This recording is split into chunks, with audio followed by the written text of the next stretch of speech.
जय हिंद। आज का यह क्लास होने वाला है एसएससी जीडी के लिए, जिसमें आपका मैथ का 20 प्रश्न पूछा जाता है, रीजनिंग का 20, जीके का 20 एवं हिंदी का 20 प्रश्न पूछा जाता है। पूरा टोटल 80 क्वेश्चन का आपका एसएससी जीडी का एग्जाम होता है। और आज का यह क्लास आपको वर्दी दिलाकर रहेगा, क्योंकि इस क्लास के अंदर आपको ऐसे प्रश्नों का निचोड़ करवाने वाले हैं जो सीधे आपके एग्जाम में आ सकता है। यह प्रश्न सीधे आपके एग्जाम में आने वाला प्रश्न है। तो आज का आपका पहला प्रश्न है, भारतीय संविधान को कब अंगीकृत किया गया था? भारतीय संविधान को कब स्वीकारा गया था? एसएससी जीडी खुद कहता है कि मैं आपके एग्जाम में संविधान से 5-6 प्रश्न पूछूंगा। मतलब संविधान से आपके एग्जाम में एसएससी जीडी में काफी सारा प्रश्न पूछा जाता है। तो पहला प्रश्न है, भारतीय संविधान को कब स्वीकारा गया था? तो 26 जनवरी 1950 ईस्वी को भारतीय संविधान को स्वीकारा गया था। याद रखिएगा, कभी कभी पूछ देता है, ये ज्यादातर पूछता है कि संविधान का आत्मा किसे कहा जाता है? तो अनुच्छेद 32 को संविधान का आत्मा कहा जाता है। और यह पहला जो प्रश्न है आपके एग्जाम में कई बार पूछा जा चुका सवाल है एवं पूछने का संभावना है यह एसएससी जीडी के एग्जाम में। और इस बार का वर्दी मैं आपको दिलाने का पूरा प्रयास करूंगा। जो भी क्लास लाऊंगा वो काफी निचोड़ वाला क्लास लाऊंगा जो सीधे आपके एग्जाम में आएगा। तो आज का आपका पहला प्रश्न स्टार्ट हो चुका है। भारतीय संविधान को कब स्वीकारा गया था? 26 जनवरी 1950 ईस्वी को संविधान का आत्मा किसे कहा जाता है? तो अनुच्छेद 32 को। ज्यादातर आपके एसएससी जीडी के एग्जाम में अनुच्छेद से प्रश्न पूछता है। जैसे में संविधान में टोटल कितना अनुच्छेद है? तो संविधान में टोटल 395 अनुच्छेद है, याद रखिएगा। ठीक है, अब यहाँ से कुछ फैक्ट सवाल है जो आपके एग्जाम में कभी कभी पूछ लिया जाता है। जैसे में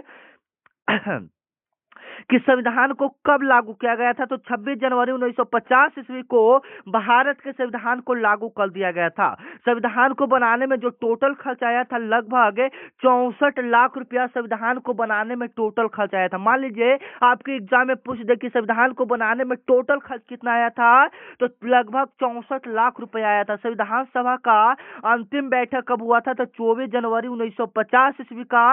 ये वाला सवाल आपके एग्जाम में कई बार पूछा जा चुका है। संविधान सभा का अंतिम बैठक कब हुआ था? तो 24 जनवरी 1950 ईस्वी को संविधान सभा का अंतिम बैठक हुआ था।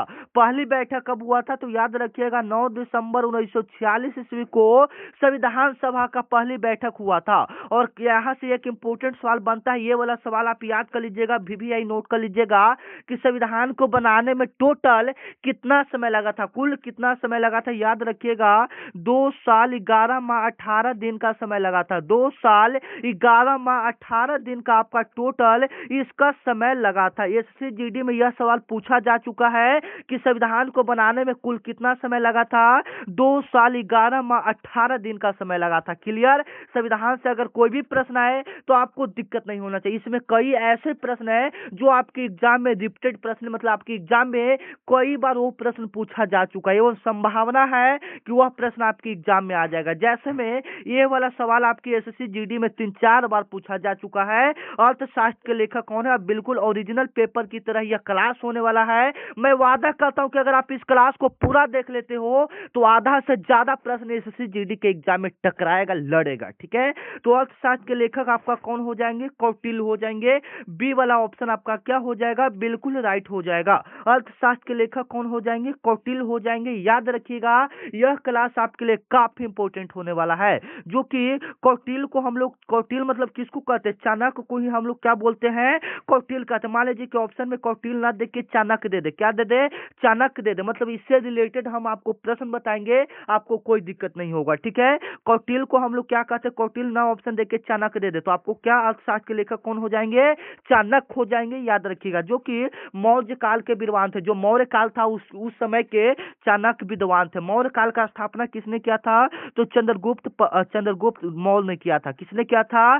चंद्रगुप्त मौर्य ने मौर्य काल का स्थापना किया था। क्लियर? चलिए, यहाँ से एक प्रश्न आपके एग्जाम में देखने को मिलेगा, भारत का सबसे बड़ा राज्य क्षेत्रफल के आधार पर कौन सा है? भारत का सबसे बड़ा राज्य क्षेत्रफल के आधार पर कौन सा है? ये वाला प्रश्न मैं आपको कई बार बता चुका हूं, तो आप लोग इसका जवाब दीजिएगा। इससे पहले हम लोग जीके के 30 क्वेश्चन करेंगे, उसके बाद हिंदी, उसके बाद मैथ, उसके बाद रीजनिंग। तो कोशिश कीजिए कि 30 में से आपका 15 से ज्यादा सही हो जाए जीके में। ठीक है, और जो भी प्रश्न आए आप उसको जवाब देते जाइएगा। ठीक है, ये वाला प्रश्न कई बार बता चुके हैं, है तो रिपीटेड प्रश्न है, आप लोग इसका जवाब दीजिएगा।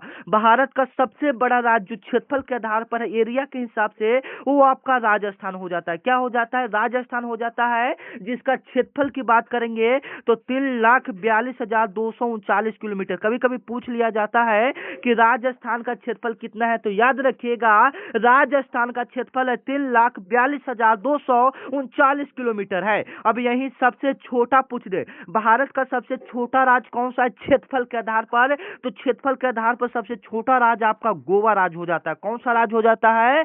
गोवा राज्य हो जाता है, जिसका क्षेत्रफल पूछ दे तो 3,702 किलोमीटर इसका क्षेत्रफल होता है, जबकि राजस्थान का क्षेत्रफल 3,42,239 किलोमीटर होता है। आज का यह क्लास आपके लिए वरदान साबित होने वाला है। और जनसंख्या पॉपुलेशन के हिसाब से पूछे कि भारत का सबसे बड़ा राज्य जनसंख्या के आधार पर कौन हो जाएगा, तो उत्तर प्रदेश हो जाएगा। ये ऑप्शन आपका क्या हो जाएगा? बिल्कुल करेक्ट हो जाएगा। आपको क्लास कैसा लग रहा है एक बार कमेंट में जरूर बताइएगा कि हाँ सर आपका क्लास खराब लग रहा है, अच्छा लग रहा है, क्या दिक्कत आ रहा है, एक बार कमेंट में जरूर बताइएगा कि आपका क्लास, हमारा क्लास आपको कैसा लग रहा है। ठीक है, तो चलिए, मानव शरीर की सबसे बड़ी हड्डी कौन सा है? मानव शरीर से आपके एसएससी जीडी में 1-2 प्रश्न देखने को मिलता है। यह हर बार कहा है कि मानव शरीर से आपके एग्जाम में 1-2 सवाल पूछेगा। तो मानव शरीर का सबसे बड़ा हड्डी आपका फीमर होता है, जिसको हम अपनी भाषा में जांघ का हड्डी कहते हैं। किसको कहते हैं? जांघ का हड्डी कहते हैं। मानव शरीर का सबसे बड़ा हड्डी फीमर होता है, जिसको हम लोग क्या कहते हैं? जांघ का हड्डी कहते हैं।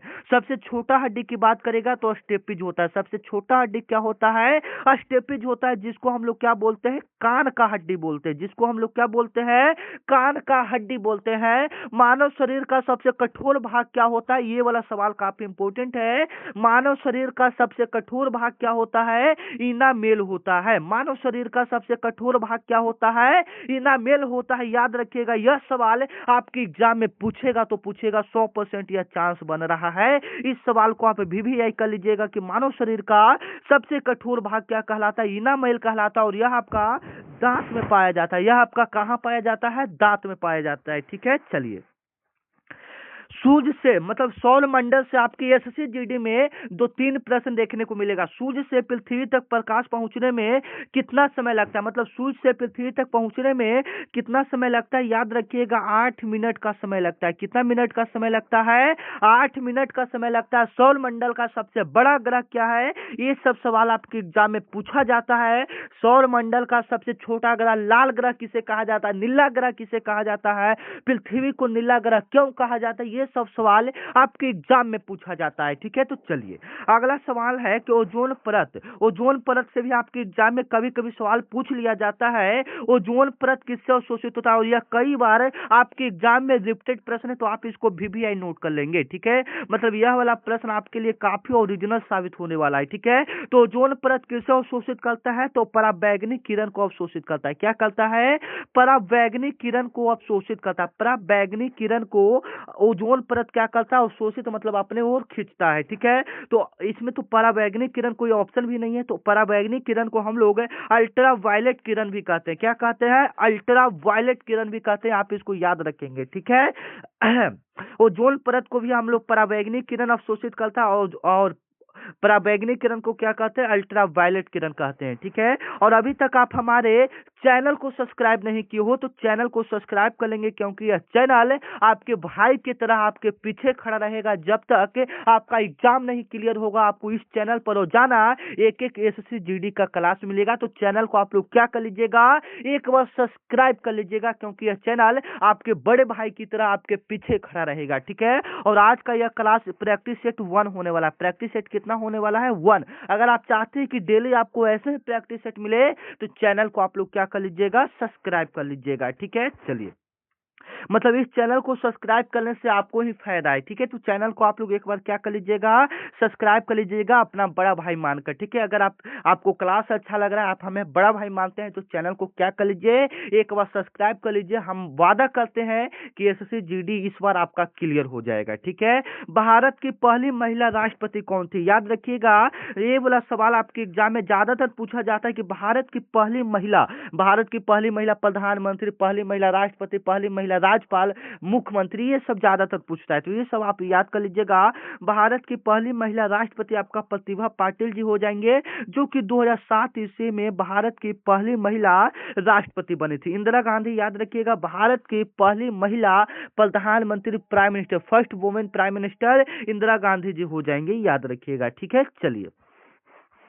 विटामिन डी की कमी से कौन सा रोग होता है? विटामिन डी इंपॉर्टेंट जो है आपको बता दें, विटामिन सी, बी, ए, ये तीनों इतना इंपॉर्टेंट है कि इसमें से कोई एक प्रश्न इस बार के एसएससी जीडी के एग्जाम में देखने को मिलेगा। जैसे में विटामिन डी की कमी से कौन सा रोग होता है, विटामिन सी की कमी से कौन सा रोग होता है, विटामिन बी की कमी से कौन सा रोग होता है, विटामिन ए की कमी से कौन सा रोग होता है। तो फिलहाल विटामिन डी पूछ रहा है, तो विटामिन डी की कमी से आपका रिकेटस होता है। क्या होता है? रिकेटस होता है, याद रखिएगा।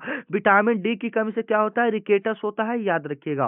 और विटामिन डी को हम लोग मतलब विटामिन डी कहां से प्राप्त कर सकते हैं? तो सूरज के रोशनी से हम लोग विटामिन डी प्राप्त कर सकते हैं। इसको सनशाइन विटामिन भी कहा जाता है। कभी कभी पूछ देता है कि सनशाइन विटामिन किसे कहा जाता है, सनशाइन विटामिन किसे कहा जाता है? तो विटामिन डी को आपका सनशाइन विटामिन कहा जाता है। क्लियर? चलिए। अब यहाँ पर देखिए, फिर से आपका एसएससी जीडी में संविधान से एक प्रश्न फिर आ गया। मतलब आपके एग्जाम में संविधान से प्रश्न छोड़ता नहीं है, 4-5 प्रश्न पूछ ही लेगा। ठीक है, भारतीय संविधान में टोटल कितना अनुसूची है? तो भारतीय संविधान में टोटल अनुसूची पहले आपका 8 अनुसूची था। कितना अनुसूची था? 8 था। लेकिन जब संशोधन किया गया तो टोटल आपका 12 अनुसूची हो गया। कितना अनुसूची हो गया? 12, जो कि आपका सी ऑप्शन यहाँ पर बिल्कुल करेक्ट दिख रहा है। सी ऑप्शन आपका क्या हो जाएगा? बिल्कुल राइट हो जाएगा, याद रखिएगा। ठीक है, ये वाला सवाल आपके एग्जाम के लिए काफी इंपॉर्टेंट है, और जो प्रश्न आपको आ रहा है आप उसका जवाब कमेंट में देते जाएंगे। ठीक है, लोकसभा का अधिकतम कार्यकाल कितने वर्षों का होता है? तो लोकसभा का जो भी सदस्य रहेगा उसका कार्यकाल आपका 5 वर्षों का होता है। कितने वर्षों का होता है? 5 वर्षों का होता है। जो सदस्य राज्यसभा का होता है उसका कार्यकाल आपका 6 वर्षों का होता है। और ये प्रश्न आपके एग्जाम में कई बार रिपीटेड है, और ये वाला प्रश्न मैं भी आपको कई बार बता चुका हूं, तो इसे भी नोट कर लेंगे। ठीक है, चलिए। राष्ट्र कवि के रूप में हम लोग किन्हें जानते हैं? ये वाला प्रश्न काफी इंपॉर्टेंट है। कभी कभी ऐसा एक प्रश्न डाल देता है, तो आप इसको अच्छे से देख लेंगे। राष्ट्र कवि के रूप में हम लोग किसको जानते हैं? तो मैथिली शरण गुप्त को जानते हैं। और अभी तक आप हमारे एसएससी जीडी वाले व्हाट्सएप ग्रुप को नहीं ज्वाइन किए हैं तो 9334517119 इस नंबर पर, यह व्हाट्सएप नंबर है, इस पर आपको एसएससी जीडी लिखकर मैसेज करना है। क्योंकि जब भी क्लास हो तो आपको पता चल जाएगा। अगर आप व्हाट्सएप ग्रुप को ज्वाइन कर लेते हैं तो जब भी आपको जो भी क्लास होगा और कभी कभी जो भी पीडीएफ डाला जाता है सब आपको व्हाट्सएप ग्रुप में मिल जाएगा। तो जुड़ना चाहते हैं तो इस पर आपको एसएससी जीडी लिखकर मैसेज करना है। ठीक है, अगर दूसरा चीज लिखकर मैसेज करते हैं, हाय या कुछ और लिखकर मैसेज करते हैं, तो आपके पास लिंक नहीं जाएगा। एसएससी जीडी लिखकर मैसेज करेंगे तो आपके पास एसएससी जीडी वाला लिंक जाएगा, जिस पर क्लिक करेंगे तो आप ऑटोमेटिक ग्रुप में ज्वाइन हो जाएंगे। ठीक है, और क्या बोलते हैं, जो भी क्लास होगा आपको पता चल जाएगा। ठीक है, तो अगर जुड़ना चाहते हैं तो आप इस नंबर पर मैसेज कर सकते हैं। फिलहाल इसका स्क्रीनशॉट लेकर रख लीजिए, क्योंकि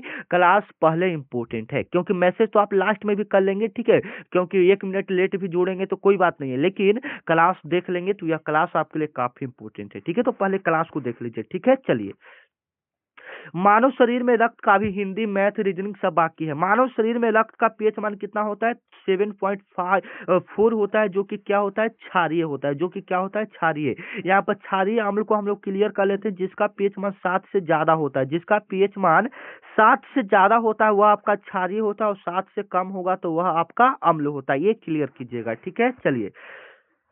भारत की पहली जनगणना कब हुई थी? तो भारत में जो पहली जनगणना हुआ था वह 1872 ईस्वी में हुआ था। भारत का पहला जनगणना कब हुआ था? 1872 ईस्वी में हुआ था, याद रखिएगा। और पूर्ण रूप से जनगणना पूछेगा कि भारत में पूर्ण रूप से जनगणना कब हुआ था, तो 1881 ईस्वी में भारत में पूर्ण रूप से जनगणना हुआ था, याद रखिएगा। ठीक है, और जो 1872 ईस्वी में भारत की पहली जनगणना हुआ था वह लॉर्ड मेयो के शासनकाल में हुआ था। किसके शासनकाल में हुआ था? लॉर्ड मेयो के शासनकाल में हुआ था। यह वीवीआई क्वेश्चन है, इसको आप अच्छे से नोट कर लीजिएगा। ठीक है, चलिए।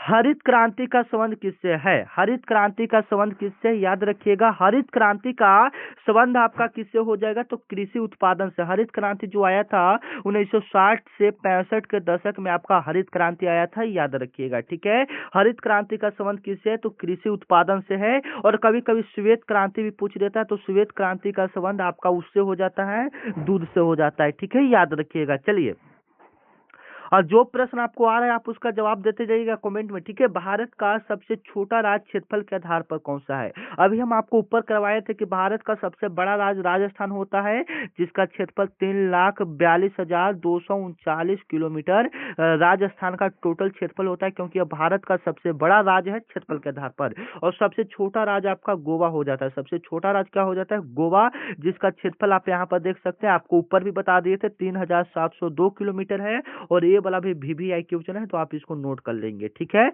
चलिए, विटामिन सी की कमी से कौन सा रोग होता है? विटामिन सी की कमी से कौन सा रोग होता है? याद रखिएगा, स्कर्वी होता है। क्या होता है? स्कर्वी होता है। अगर आपको स्कर्वी बीमार, मतलब ये ज्यादातर आपका दांत में होता है, तो आपका मसूड़ों में खून बिगने लगेगा। अगर आपके शरीर में विटामिन सी की कमी है तो आपके मसूड़ों से खून निकलना, ये सब आपका लक्षण इसका रहता है, ठीक है। तो मसूड़ों से खून निकल रहा है, यानी आपके शरीर में विटामिन सी की कमी है, ठीक है, जिसको स्कर्वी बीमारी बोलते हैं हम लोग, ठीक है। चलिए, इंकलाब जिंदाबाद का नारा किसने दिया था? नारा से SSC GD में एक प्रश्न पूछा जाता है, तो आप इसको अच्छे से देख लेंगे, ठीक है। इंकलाब जिंदाबाद का नारा आपका किसने दिया था? याद रखिएगा, भगत सिंह ने दिया था। किसने दिया था? भगत सिंह ने आपका इंकलाब जिंदाबाद का नारा दिया था, ठीक है। और यह सवाल आपके एग्जाम के लिए काफी इंपोर्टेंट है। और आपको क्लास कैसा लग रहा है एक बार कमेंट में जरूर बताइए, ठीक है।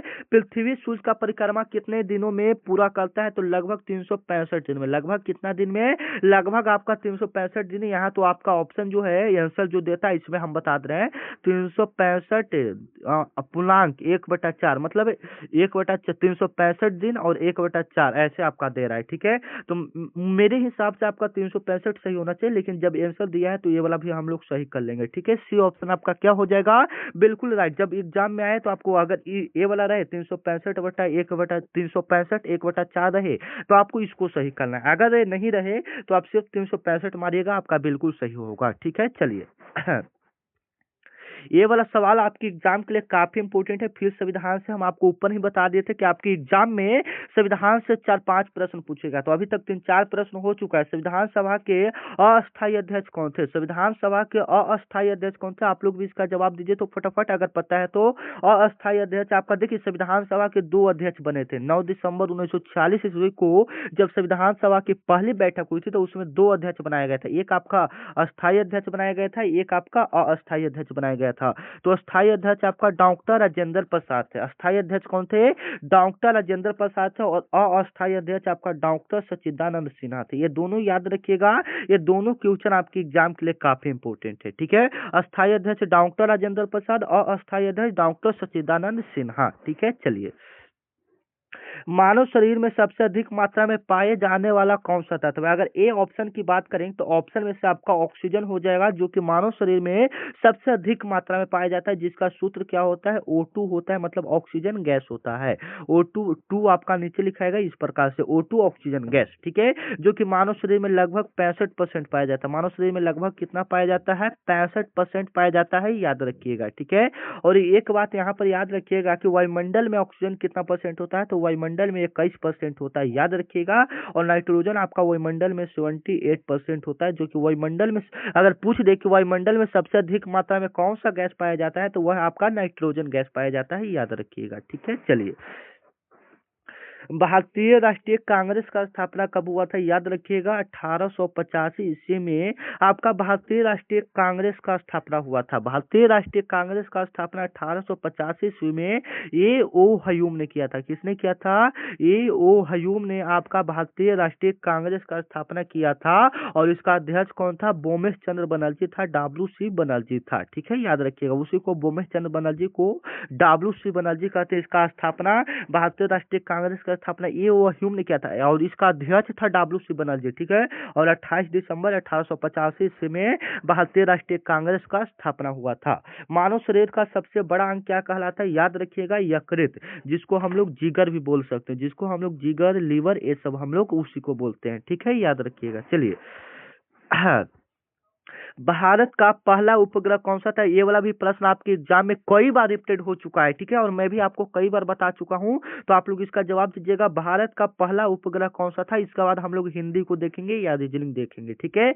भारत का पहला उपग्रह आपका आर्यभट्ट था, जिसको अंतरिक्ष में 9 अप्रैल 1975 ईस्वी को लॉन्च किया गया था। 9 अप्रैल 1975 ईस्वी को इसको लॉन्च किया गया था, ठीक है। नीली क्रांति का संबंध किससे? अभी आपको ऊपर श्वेत क्रांति, हरित क्रांति करवाए और ये नीली क्रांति, तो नीली क्रांति का संबंध आपका मत्स्य पालन से। किससे है? मत्स्य पालन से, याद रखिएगा। श्वेत क्रांति का दूध से और हरित क्रांति का कृषि से, और यहाँ पर वही मछली उत्पादन लिखे, मत्स्य मतलब मछली पालन, ठीक है। रक्त में ऑक्सीजन ले जाने वाला तत्व क्या है? मतलब जो खून में ऑक्सीजन पहुंचाता है वह कौन सा तत्व है? तो वह आपका आयरन होता है। वह आपका क्या होता है? आयरन के कारण आपके शरीर में ऑक्सीजन पहुंचता है। और आयरन कहाँ पाया जाता है? तो आपका हेमोग्लोबिन में पाया जाता है। और हेमोग्लोबिन क्या होता है? हेमोग्लोबिन वह होता है जिसके कारण खून का रंग लाल होता है। खून के रंग लाल किसके किसके कारण होता है? तो हेमोग्लोबिन के कारण होता है, ठीक है। चलिए, भारत का सबसे ऊंचा पर्वत शिखर कौन है जो भारत में स्थित है? भारत में स्थित भारत का सबसे ऊंचा पर्वत शिखर कौन है? तो याद रखिएगा, यह आपका कंचनजंगा पर्वत शिखर हो जाएगा, जो कि भारत में स्थित भारत का सबसे ऊंचा पर्वत शिखर है, जो कि आपका कहाँ में पड़ेगा? ये आपका पड़ेगा सिक्किम में। ये आपका कहाँ में पड़ेगा? ये आपका पड़ेगा सिक्किम में पड़ेगा, याद रखिएगा, ठीक है। सिक्किम में आपका पड़ेगा, ठीक है, याद रखिएगा। नंदा देवी आपका कहाँ में पड़ेगा? उत्तराखंड में। केटू का दूसरा नाम क्या होता है? तो गार्डविन आस्टाइन होता है, ऐसे करके। माउंट एवरेस्ट आपका कहाँ में है? नेपाल में है, याद रखिएगा। इसको नेपाल में सागर माथा के नाम से जानते हैं, ठीक है। आज का यह क्लास आपके लिए काफी इंपोर्टेंट होने वाला है, मैं बार बार आपको रिपीट कर रहा हूँ, ठीक है। अभी तक चैनल को सब्सक्राइब नहीं किए, मतलब छूट उठ गए हैं, तो आप लोग सब्सक्राइब कर लीजिए, क्योंकि आपको देखिए इतना मेहनत से आपको क्लास करवा रहे हैं, अपना बड़ा भाई मान के चैनल को क्या कर लीजिए, एक बार सब्सक्राइब कर लीजिए। हम आपके सपोर्ट में हरदम खड़ा रहेंगे, ठीक है। भारतीय संसद में कितना सदन होता है? तो भारतीय संसद में आपका 2 सदन होता है। कितना सदन होता है? 2 सदन होता है, याद रखिएगा। पहला एक आपका होता है राज्यसभा। पहला आपका क्या होता है? राज्यसभा, जो कि सबसे ऊंचा सदन होता है। दूसरा आपका क्या हो जाएगा? लोकसभा। क्या हो जाएगा? लोकसभा। यहाँ पर देख सकते हैं, लोकसभा और राज्यसभा आपका 2 सदन होता है, ठीक है। चलिए, हड़प्पा सभ्यता का पतन नगर क्या था? पतन नगर कहने का मतलब है बंदरगाह। पतन नगर का हम लोग क्या कहते हैं? उसको बंदरगाह कहते हैं, या जल पतन कहे उसका मतलब ही बंदरगाह होता है। तो हड़प्पा सभ्यता का बंदरगाह कहाँ था? जहाँ पर सामान ये सब मतलब क्या बोलते हैं, समुद्र से इस साइड सामान लेकर उस साइड जा रहा है, जहां पर मतलब समुद्री जहाज रुकता है वहीं पर हम उस बंदरगाह बोलते हैं, ठीक है। तो वह लोथल था। हड़प्पा सभ्यता का पतन नगर यानी बंदरगाह कहाँ में था? वह लोथल में था, ठीक है, याद रखिएगा। मानव शरीर में इंसुलिन हार्मोन किस ग्रंथि से स्रावित होता है? तो यह आपका अग्नाशय से होता है। यह आपका कहाँ से होता है? अग्नाशय से आपका इंसुलिन हार्मोन ग्रंथि स्रावित होता है। कभी कभी जीएस, ये जीएस जीके जीएस से 20 प्रश्न पूछता है आपका एसएससी जीडी में, तो ये जीएस से आ गया, ठीक है। चलिए,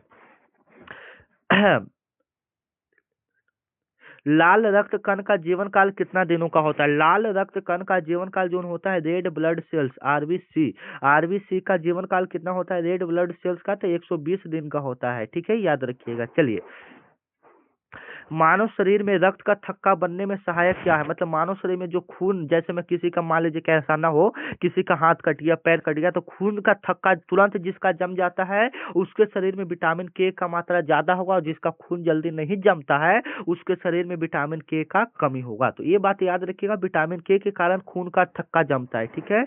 चलिए, दांडी मार्च किस वर्ष हुआ था? तो दांडी मार्च आपका हुआ था, याद रखिएगा। आप लोग भी पता है तो कमेंट में जवाब दीजिएगा। 12 मार्च 1930 ईस्वी को। दांडी मार्च आपका कब हुआ था? 12 मार्च 1930 ईस्वी को आपका दांडी मार्च हुआ था। महात्मा गांधी जी के द्वारा यह किया गया आंदोलन था, याद रखिएगा, ठीक है। और 1928 से 29 ईस्वी में बहुत बड़ी आर्थिक मंदी आया था, ठीक है।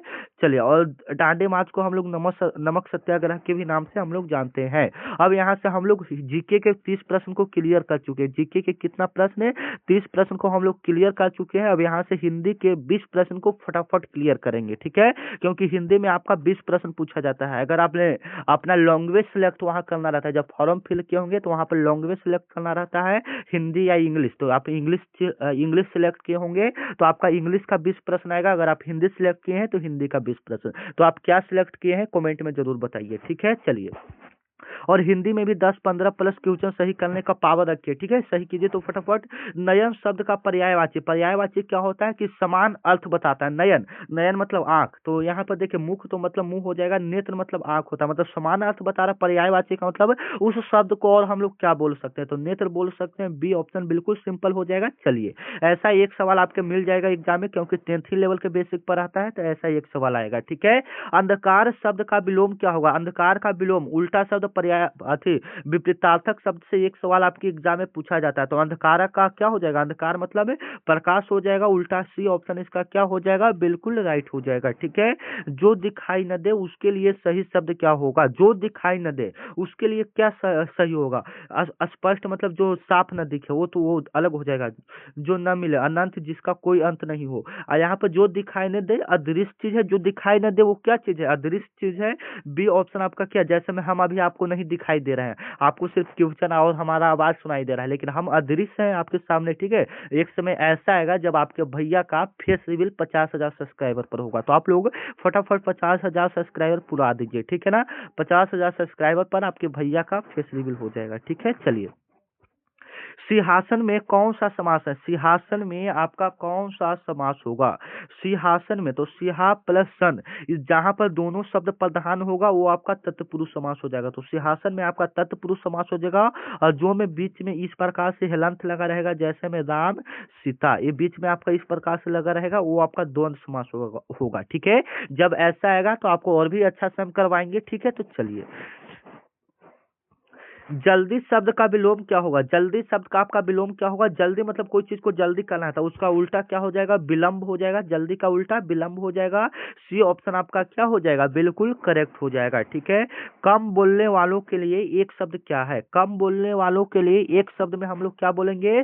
तो जो कम बोलता है उसको हम लोग मितभाषी बोलते हैं। क्या बोलते हैं? मितभाषी बोलते हैं। ये ऑप्शन आपका क्या हो जाएगा? बिल्कुल राइट हो जाएगा। जो ज्यादा बोलता है उसके लिए एक शब्द में क्या होता है? वाचाल होता है, याद रखिएगा, बी ऑप्शन, ठीक है।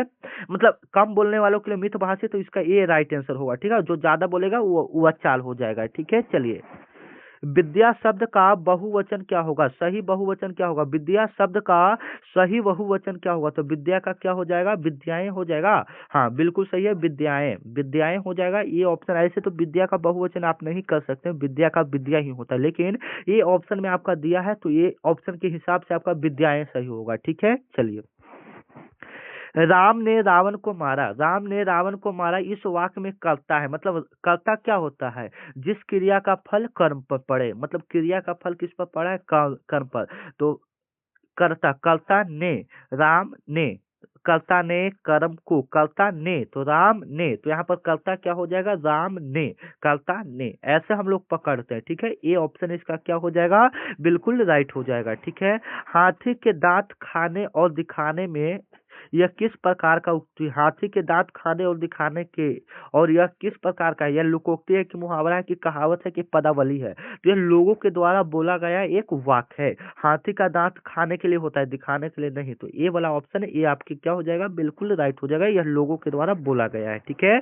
अमर शब्द में उपसर्ग क्या होगा? उपसर्ग प्रत्यय से एक आपका प्रश्न पूछता है, उपसर्ग और प्रत्यय से, ठीक है। तो इसको हम लोग क्लियर कर लेते हैं। उपसर्ग मतलब शब्द के आगे लगने वाले शब्द, और प्रत्यय का मतलब शब्द के पीछे लगने वाले शब्द, ठीक है। तो अ प्लस में मर, अ प्लस में मर, तो इसका उपसर्ग क्या हो जाएगा? शब्द के आगे और लग रहा है, तो अ इसका राइट आंसर हो जाएगा। ये ऑप्शन बिल्कुल करेक्ट हो जाएगा। अगर प्रत्यय पूछता तो मर हो जाता, ठीक है। चलिए, जो दूसरों का भला करता है उससे क्या कहते हैं? जो दूसरों का भला करता है उसको हम लोग मतलब परोपकारी कहते हैं, मतलब परोपकारी मतलब जो दूसरों का भला करे। स्वार्थी मतलब जो खुद का भला चाहे, ठीक है। चलिए, पढ़ना शब्द में कौन सा प्रत्यय है? पढ़ना शब्द में कौन सा प्रत्यय जिसके लास्ट में मतलब क्या बोलते हैं, जो लास्ट में शब्द लगे, ठीक है, पीछे लगने वाले शब्द को प्रत्यय। पढ़ना तो पढ़ना तो पढ़ प्लस ना, हाँ ये भी हो सकता है, तो ये वाला ऑप्शन आपका क्या हो जाएगा? बिल्कुल राइट हो जाएगा, ठीक है। चांदनी रात में कौन सा समास है? चांदनी रात, चांदनी प्लस में रात, एक कर्म को धारण किए हुए कि जो रात है वह कैसा है, चांदनी है, तो कर्म धारय समास। सी ऑप्शन आपका क्या हो जाएगा, बिल्कुल राइट हो जाएगा। दिन रात कौन सा समास है, अभी हम आपको ऊपर बताए थे कि बीच में जब भी हलंत लगा रही योजक चिन्ह है, इसको हम लोग बीच में जो लगा है इसको हम लोग योजक चिन्ह बोलते हैं, इसको हम लोग क्या बोलते हैं, योजक चिन्ह बोलते हैं। और जब भी ये लगा रहे वह आपका द्वंद्व समास होता है, वो आपका क्या होता है, द्वंद्व समास होता है। ठीक है, चलिए निश्चल शब्द का विलोम क्या होगा, निश्चल, निश्चल का शब्द का क्या हो जाएगा, तो ये सच्चा हो जाएगा। निश्चल मतलब छल करना और सच्चा इसका हो जाएगा विलोम। ठीक है, चलिए मुंह की खाना, मुंह की खाना का अर्थ क्या है, हार जाना। मुंह का मतलब मुंह के खा लिया मतलब हार गया। ठीक है, बी ऑप्शन आपका क्या हो जाएगा, बिल्कुल राइट हो जाएगा। ठीक है, चलिए राम बहुत ईमानदार है, इस वाक्य में विशेषण क्या है, राम बहुत ईमानदार है, विशेषण क्या होता है, जो संज्ञा की विशेषता बतलाता है। राम ईमानदार है, इसका विशेषता बतला रहा है, तो ईमानदार यहाँ पर हो जाएगा सी ऑप्शन आपका क्या हो जाएगा, बिल्कुल राइट हो जाएगा। जो पढ़ने योग्य हो उसके लिए सही शब्द क्या होगा, जो पढ़ने योग्य हो उसके लिए सही शब्द क्या होगा, पठनीय हो जाएगा। ए ऑप्शन आपका क्या हो जाएगा, बिल्कुल राइट हो जाएगा। जो पढ़ने योग्य हो उसके लिए सही शब्द क्या होगा, पठनीय। ए ऑप्शन बिल्कुल करेक्ट हो जाएगा। ठीक है, चलिए जल्दी जल्दी शब्द में कौन सा शब्द का भेद है, जल्दी जल्दी आपका ये सब जल्दी जल्दी धीरे धीरे ये सब आपका क्रिया विशेषण होता है, ये आपका क्या होता है, क्रिया विशेषण होता है, याद रखिएगा। ठीक है, अतिथि देवो भव का सही अर्थ क्या होगा, अतिथि देवो भव का सही अर्थ क्या होगा। ठीक है, अतिथि देवो भव का सही अर्थ क्या है, जो अतिथि होता है वह ईश्वर के समान होता है, ईश्वर के क्या होता है, समान होता है। ये वाला ऑप्शन आपका क्या हो जाएगा, बिल्कुल राइट हो जाएगा। मतलब देवता के देवता होता है, तिथि देवता होता है। हाँ, ये वाला भी हो जाएगा ना। चलिए अब यहाँ से आपका रीजनिंग स्टार्ट हो रहा है। अब यहाँ से 20 प्रश्न आपका क्या करवाएंगे, रीजनिंग। उससे पहले आप बताइए कि जीके, हाँ सॉरी, हिंदी में आपने जीके, हिंदी में 20 में से कितना 15 सही हुआ या नहीं, ईमानदारी पूर्वक बताइए। ठीक है, इसके बाद हम लोग रीजनिंग का एक प्रश्न देख लेते हैं, एक क्या 20 प्रश्न हम लोग क्लियर करते हैं, उसके बाद मैथ का। ठीक है, तो देखिए कैसा ऐसा प्रश्न कैसे आता है। ठीक है, देखिए यहाँ पर मतलब श्रृंखला पूरा करना है, श्रृंखला पूरा करना है, मतलब इसको ये तो हल्का सिंपल प्रश्न पूछ दिया कि 2 6 12 20, तो 4 बढ़ रहा है, चार चार बढ़ रहा है, 6 बढ़ रहा है, 8 बढ़ रहा है, इसके बाद क्या बढ़ेगा, 10 बढ़ेगा, तो 20 और 10 कितना हो जाएगा, 30 हो जाएगा। बिल्कुल राइट है। चलिए इस प्रकार से एक सिंपल प्रश्न आपके एग्जाम में देखने को मिलता है। 15 225 और 16, मतलब 15 का स्क्वायर किया था 225, उसी प्रकार से 16 का स्क्वायर कितना हो जाएगा, 256 हो जाएगा। बी ऑप्शन आपका क्या हो जाएगा, बिल्कुल राइट हो जाएगा। ठीक है, चलिए यदि कैट बराबर डी बी यू है तो डॉग बराबर क्या होगा, मतलब एक एक आपका बढ़ा रहा है, अल्फालेट का सी के बाद डी बढ़ा दिया, ए के बाद बी बढ़ा दिया, मतलब एक एक। उसी प्रकार से हम लोग डॉग में बढ़ाएंगे, डी के बाद क्या आएगा, ई आ जाएगा ना, डी के बाद क्या आ जाएगा, ई आ जाएगा। ओ के बाद क्या आएगा, पी आएगा, मतलब ई पी और जी के बाद क्या आएगा, एच आएगा, ई पी एच। ये वाला ऑप्शन आपका क्या हो जाएगा, बिल्कुल राइट हो जाएगा। मतलब इस लेवल का एक प्रश्न आपके एग्जाम में आता है। ठीक है, चलिए 2 प्रश्न रीजनिंग का क्लियर कर लीजिए। तीसरा प्रश्न, 24 से 6 तो 40 से क्या होगा, मतलब 4 छक 24, मतलब 4 का मल्टीप्लाई हो रहा है, इसी प्रकार से इधर 40 है तो इधर कितना से मल्टीप्लाई होगा, 10 से, तो 10 चौक 40, माने डी वाला ऑप्शन क्या हो जाएगा, बिल्कुल राइट हो जाएगा। ठीक है, चलिए यदि ए बी का भाई है, यदि ए बी का क्या है, भाई है, और बी सी का क्या है, माँ है, तो ए का सी से क्या संबंध है। ठीक है, ये जो है वह बी का भाई है। ठीक है, और बी जो है वह सी का माँ है, बी जो है वह क्या है, सी का माँ है। ठीक है, सी का माँ है, तो ए और सी का संबंध क्या है, ए और सी का संबंध क्या है, तो सी का माँ है, तो ये आपका क्या हो जाएगा बताइए। तो थोड़ा सा दिमाग मेरा भी कंफ्यूज हो रहा है यहाँ पर, फिर से एक बार देख लेते हैं। ए जो है वह बी का भाई है, जो ए है वह बी का भाई है, पहले क्लियर हो गया। चलिए बी जो है वह सी का माँ है, जो सी का क्या है, माँ है, मतलब सी का माँ कौन है, बी है।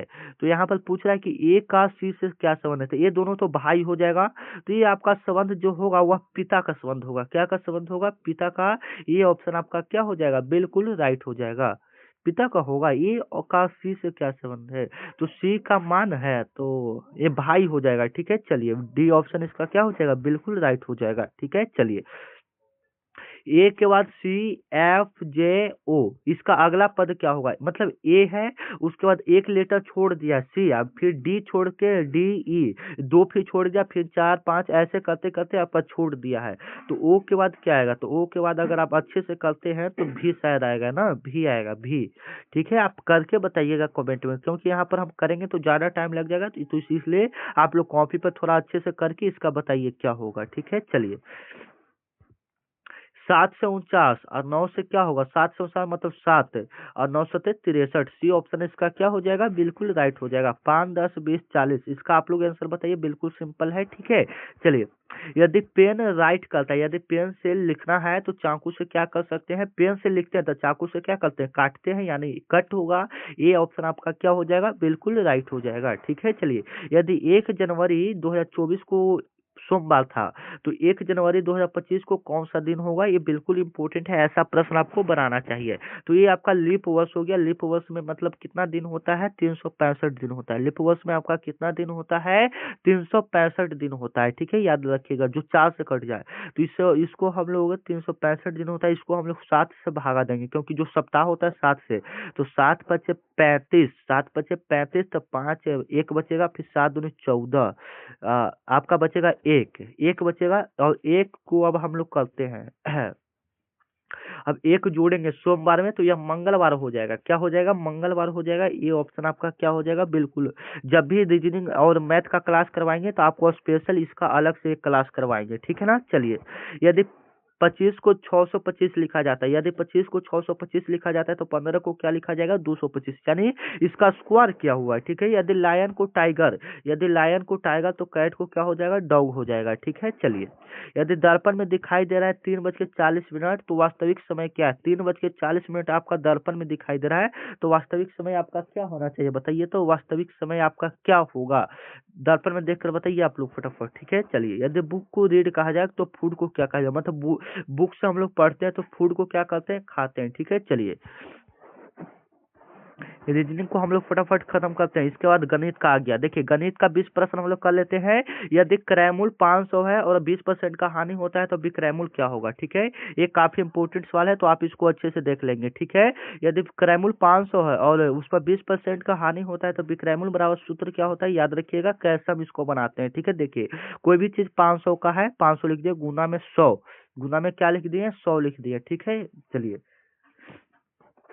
गुना में 100 नहीं, 20% का हानि हो रहा है ना, तो कोई भी चीज 100% का होता है, इसमें 20% का हानि हो रहा है, मतलब 80, 80 बटा आपका क्या हो जाएगा, 100, डबल जीरो से डबल जीरो काटेंगे तो 5 गुना 80 की जगह कितना आ जाएगा, 400 आ जाएगा ना, 5 अठे 40, 400 आ जाएगा। बी ऑप्शन इसका क्या हो जाएगा, बिल्कुल राइट हो जाएगा। ठीक है, चलिए। 3/5 का 10 ऐसा एक प्रश्न नहीं आएगा, इसको काट देते हैं, पहले बताने से कोई फायदा नहीं, ये भी सवाल नहीं आएगा। हाँ, ये वाला सवाल आ सकता है, तो आप इसको देख लेंगे। यदि किसी संख्या का 25%, कोई संख्या है x, उसका 25%, तो 25/100 अब बराबर में 50, तो ये कटेगा 4 बार में, क्रॉस मल्टीप्लाई करेंगे तो 200। सी ऑप्शन इसका क्या हो जाएगा, बिल्कुल राइट। ये वाला भी सवाल नहीं आएगा, ये वाला भी नहीं आएगा, जो आएगा मैं आपको खुद करवा दूंगा। ठीक है, ये वाला आ सकता है। ठीक है, 10 पुरुष किसी काम को 15 दिनों में करता है, 10 गुना 15 कर दीजिए। ठीक है, और बट्टा में जितना पूछ रहा है उतना बट्टा कर दीजिए, तो 5 तिया 15, 10 तिया 30, इसका राइट आंसर डी ऑप्शन बिल्कुल करेक्ट हो जाएगा। ये वाला भी नहीं आएगा, ये वाला आ सकता है। ठीक है, तो आप इसको देख लेंगे, दो संख्याओं का लसा इतना है, मसा इतना है, एक संख्या इतना है, दूसरी संख्या इतना, क्या होगा। ठीक है, तो इसके बराबर फॉर्मूला होता है ए गुना बी बराबर एलसीएम गुना एचसीएफ होता है। एलसीएम गुना क्या होता है, एचसीएफ होता है, तो ये मतलब 20 हो जाएगा, दूसरी संख्या नहीं मालूम है तो बी लिख देंगे, एलसीएम आपका 60 हो जाएगा, एचसीएफ आपका 12 हो जाएगा। 20 से 60 काटेंगे 3 बार में, तो 12 तिया 36, तो बी बराबर सी ऑप्शन क्या हो जाएगा, बिल्कुल राइट हो जाएगा। ठीक है, तो मिलते हैं नेक्स्ट वीडियो में, क्योंकि मैथ ज्यादा करवाएंगे तो आपका लंबा वीडियो ज्यादा हो जा रहा है। ठीक है, तो मिलते हैं नेक्स्ट वीडियो में, तब तक के लिए जय हिंद। और यह लास्ट जो क्वेश्चन है आप लोग इसका जवाब कमेंट में दे दीजिए। ठीक है, जय हिंद, मिलते हैं नेक्स्ट वीडियो।